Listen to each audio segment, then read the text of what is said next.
Hemos llegado al cuarto video sobre estructuras extrañas. Nuestro nuevo guía, todavía un misterio, nos guiará por los temas 7 y 8, los grupos verbales y los verbos en estructuras pasivas. Ya vimos verbos que vienen acompañados de cosas con las cuales no los habíamos visto. Ahora vamos a hacer un repaso sobre todas las veces que vamos a ver un verbo más otra cosa que también parece verbo. ¿Cómo analizarlo? ¿Qué quieren decir? ¿Por qué los usamos así? Por otro lado, nuestro guía nos acompañará por las estructuras pasivas, en donde cambiamos los roles de los participantes y a veces hasta los mandamos fuera de la acción. Así que, adelante. Mi nombre es Luis de la Mari y soy lingüista.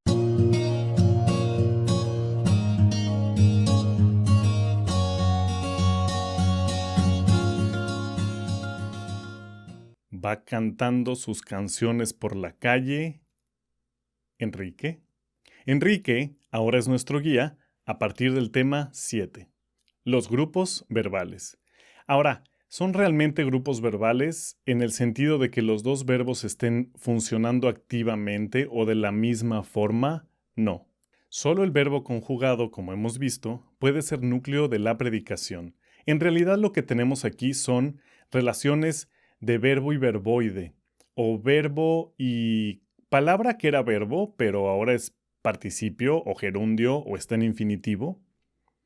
Pero bueno, como sí los vamos a reconocer como verbos porque somos hablantes de español y sabemos que las cosas vienen de un verbo cuando lo vemos, es decir, cantando sabemos que viene del verbo cantar porque de hecho cantando tiene todavía una sensación de actividad, va cantando, me imagino a alguien que está haciendo algo, a diferencia de dorado, que puede venir del verbo dorar, pero que ahora ya se usa como cuando algo es color oro, que ya más bien se reconoce como un adjetivo de manera mucho más prominente que su origen verbal. Hay cosas que sí ya se ha perdido su asociación con el verbo, pero dorado sigue siendo un participio de dorar. En cambio, cantando es un gerundio que todavía tiene esa sensación de verbo, a pesar de lo cual ya no es un verbo.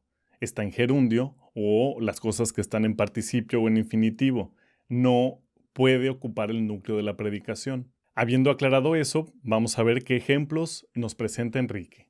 Va cantando es un grupo verbal, vamos a llamarle, de verbo conjugado más gerundio. Los gerundios, recordemos, son estos verboides, estas palabras que eran verbos, terminadas en ando y endo, que más bien ya están expresando la continuidad de una acción o la propiedad de un predicado de tener una acción continua o la propiedad que da una acción continuada. Va es el propio núcleo de la predicación, mientras que cantando yo lo propongo analizar como un modificador, porque lo que me está diciendo es qué tipo de va, qué características de ir, cómo va, que podría también ser un complemento circunstancial de modo. Aunque de acuerdo con nuestra regla, si está junto al verbo, está funcionando como un modificador de la NP. Otro ejemplo es Enrique quiere salir a la calle. A cantar probablemente. Este quiere salir es un grupo verbal que ya habíamos visto. Verbo conjugado más infinitivo. El infinitivo funcionando como sustantivo en posición de objeto directo. ¿Qué quiere Enrique? Salir a la calle. NP y OD. Otro ejemplo es Enrique ha visto la calle desolada. Estos otros grupos verbales son más que grupo de verbo conjugado más verboide, son verbos compuestos. Verbos compuestos de haber más verbo. El ha visto, yo he visto, nosotros hemos visto, que funcionan para expresar un tiempo relativamente distinto al tiempo simple, digamos. Yo vi es un pasado simple, pero yo he visto tiene esta otra característica de continuidad del evento. Es diferente en su aspecto, se dice desde un análisis lingüístico. Por ser un verbo compuesto y no un grupo verbal de verbo más verboide o verbo más forma derivada de un verbo, ambas cosas, ambas palabras, ocupan el núcleo de la predicación. Se toman como el mismo verbo. Bien, ¿cuál es el último tema que vamos a ver con Enrique? Los verbos pasivos. Los verbos pasivos, como lo dice su nombre, son verbos que están en una estructura pasiva. ¿Qué es una estructura pasiva? Es una estructura diferente a una activa. Bueno, pero ¿qué es una estructura activa? Voz pasiva es mandar el sujeto a complemento circunstancial y traer el objeto a la posición de sujeto, un sujeto paciente, complemento, agente. Si transformo la oración Enrique fue sorprendido por sus padres a voz activa, eso tal vez me ayude a entender esta lógica. La forma activa de la oración pasiva sería los padres sorprendieron a Enrique. ¿Quién sorprendió a Enrique? Los padres. ¿A quién sorprendieron los padres? A Enrique. Entonces tengo un objeto que en la voz pasiva, acá arriba, se fue a sujeto, mientras que los padres, que son el sujeto de la activa, se van a una frase preposicional que no me queda de otra más que considerarla complemento circunstancial. Es decir, la saca de las funciones centrales.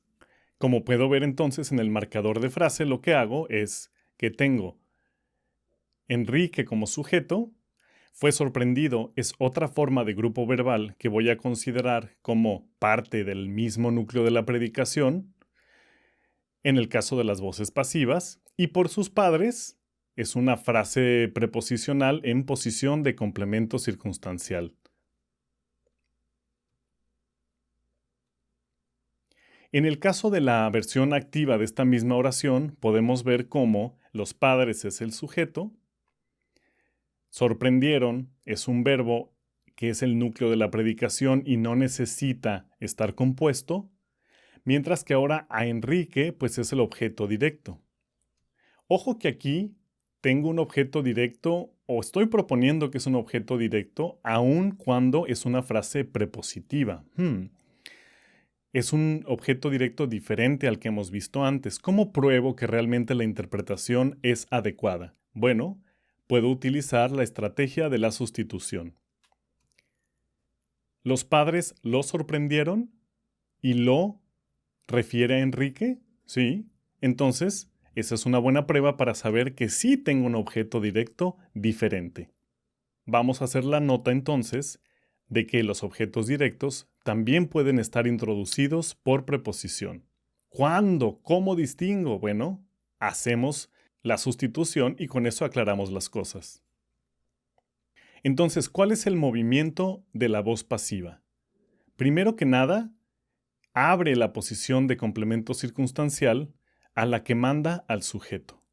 Acto seguido, manda al objeto directo a posición de sujeto y por último, desdibuja el verbo activo y lo vuelve un verbo compuesto en forma pasiva. Fue sorprendido.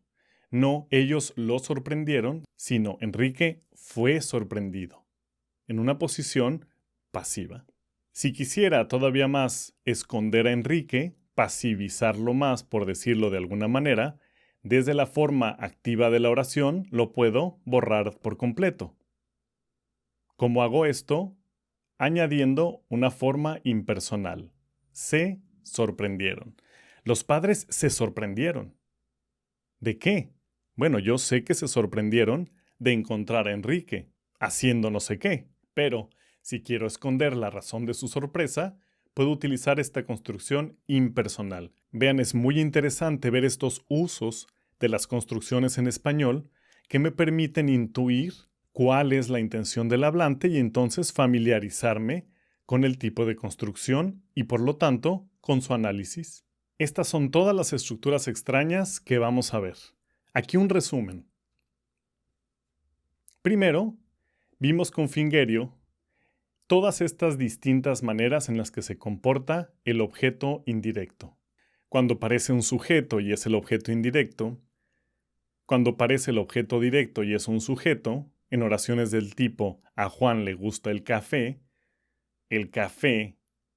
gusta a él, entonces claramente el café es el sujeto y Juan es el objeto indirecto, que aparte tiene la correferencia con le, y además vimos la capacidad de los pronombres átonos de guiarnos para distinguir entre objeto directo y objeto indirecto. Además aprendimos que tenemos un objeto indirecto que también puede ser introducido con para.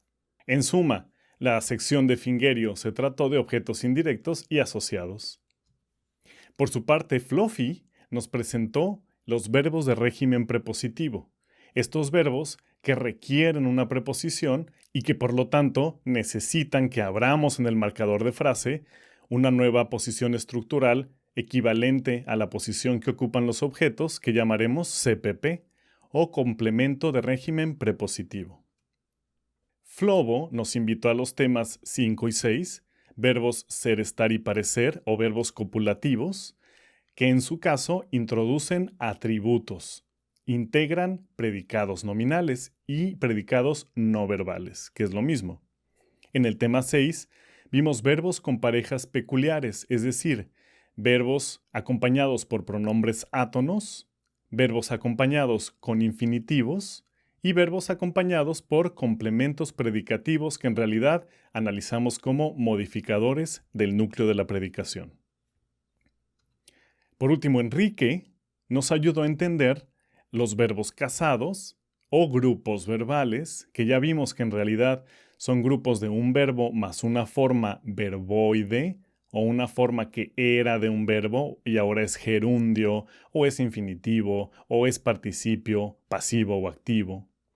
Y en el tema 8, verbos pasivos.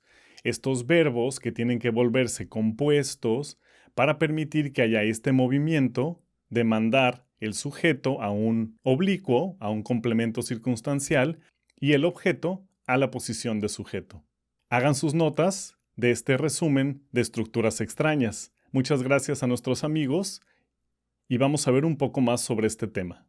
Hemos terminado con los temas sobre estructuras extrañas.